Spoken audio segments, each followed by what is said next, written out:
आज मु बनैबाकू जाऊँगी मंदिर प्रसाद परी ओउ खटा। मंदिर मानकरे जेमती ओउ खटा हुए सेई टाइप रो मु आज बनैछि। चलतु देखि नबा आजिर एही ओउ खटा रेसिपी। ओउ खटाटा टिके चटपटा अछि, राग राग मिठा मिठा आउ खटा खटा। ताहले चलतु आजिकार एही चटपटा रेसिपी आरंभ करिबा।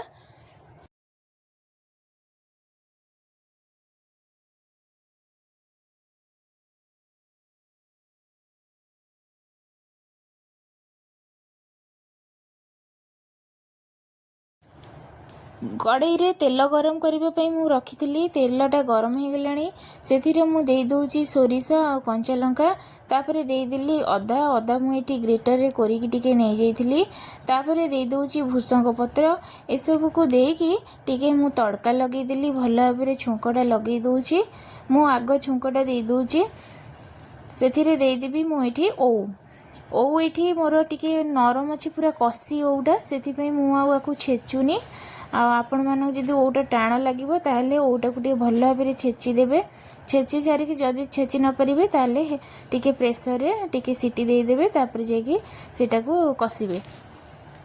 देखो मुझे देदेली से ओटा ओउ को भल भाव लाल लाल करके मुझे भाजीदेवी।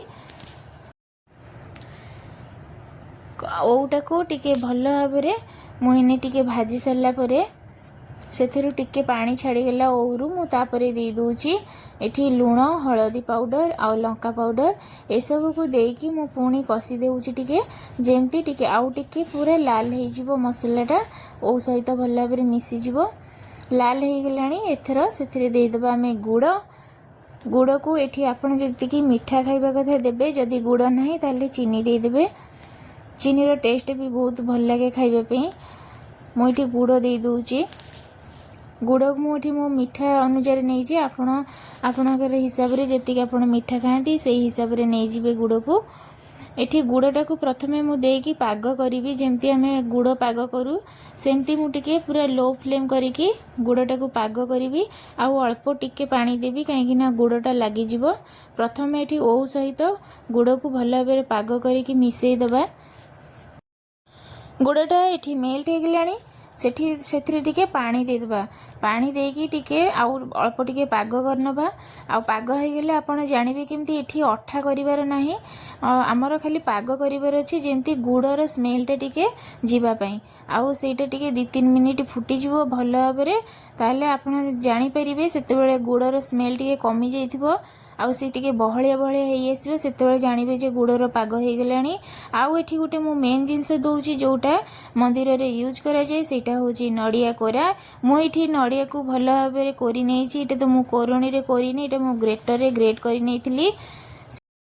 नडियाटा दे सला परे पुणी आउ 2-3 मिनिट ताकू नडिया आउ गुड़ सहित भल भाबरे कषि नबा। कषि सारा पर से आउ गोटे मेन जिनस देबा जोटा कि एई जिनसटा दबा द्वारा खटार फ्लेवर 2 गुणा बढ़ी जाए। सेटा होची सोरिषर पेस्ट। मु एठी सोरिष को भल भाव पेस्ट करी नेसी चिकन करी मु केवल सोरिष देइची। आउ एथिरे मु किछि यूज करिनी। आपण माने चाहिले भी एथिरे कंचा लंका किंबा सुखिला लंका आपण पेस्ट करि परिबे। आउ जीरा देबेनी, जीरा देले ता फ्लेवरटा अलगा हो जिवो। केवल सोरिष देबे। दे सारी कि बेसी कषिबार नहीं, सोरिष बेसी कषिले पिता लगे। मसला कषा हो गला परे सेथिरे बे दे देबा पानी। पानी देकी ताकू मु कवर करके छाड़ी दउची जेमती ओउटा सिझी जिवो। आउ ओउटा तो एठी कषि ओउ अछि, बेसी टाण नहीं, भल भाबरे सिझी जिवो। आउ एठी मु नै जाउची किछि मसलाटा एठी देइची मु सुखिला लंका, पान मधुरी आउ जीरा एसबू को भल भाबरे भाजी नबा। प्रथमे मु सुखिला लंका भाजी दउची कोन पई ना जीराटा पान मधुरी शीघ्र पोड़ी जिवो, भाजी जिवो। सेथि पई मु प्रथमे लंकाटा देकी आगो भाजी देली। तापरे मु नै जाउची एठी पान मधुरी आउ जीरा एसबू को नेकी भल भाबरे टिके भाजी दबा जेमती तार चटचट साउंड होबे। जेमती जीराटा फुटिले जेमती साउंड हुए से बेसी आमे भाजीबेनी काहेकि ना पोड़ी गले आउ मसलार बास्नाटा आसीबनी, भल स्मेलटा आउ आसीबनी। सेथि पई अल्प हल्का आंचरे ताकू लो फ्लेम करिके आमे पूरा भाजीबा। एटा जेहेतु नॉन स्टिक रो पैनटा सेथि पई भल शीघ्र पूरा हे जाउची। मु पूरा लो फ्लेम करिके मु ताकू भाजुची। एबे ताकू भजा सारी गला ताकू गोटे भल पेस्ट बनै नि आसीबा। पूरा गरम मसला पाउडर जमती हुए से टाइप गोटे पाउडर बनईदेवा। एठी एपटे ओटा भी सीझीगला एथरक से मसलाटा ये देदेबा। आउ ए मसलाटा निहाती देबे, स्किप करेनि टोटाली। एटा खटारे निहाती आवश्यक। एटा दबा द्वारा ता बास्नाटा बहुत बढ़िया आसी थाए। आपण मैंने जदि चाहिए एठी मेथी भी अल्प गोटे चामच नहीं कि आपण मैंने सेम प्रोसेस रे भाजी देबे। भाजिकी ता सहित पाउडर बने देबे, ता फ्लेवरटा भी बहुत बढ़िया से। ओ खटा पूरा रेडी हो गलानी। एथरक ताकू गोटे बाउल रे काढ़ी देबा। प्रस्तुत हो गला आमर मंदिर प्रसाद परी आमर ओउ खटा। मु तो यही भाव में ओउ खटा करने को चेष्टा करी। आपण मैंने केमती करती कमेंट माध्यम निश्चय जनईदेवे।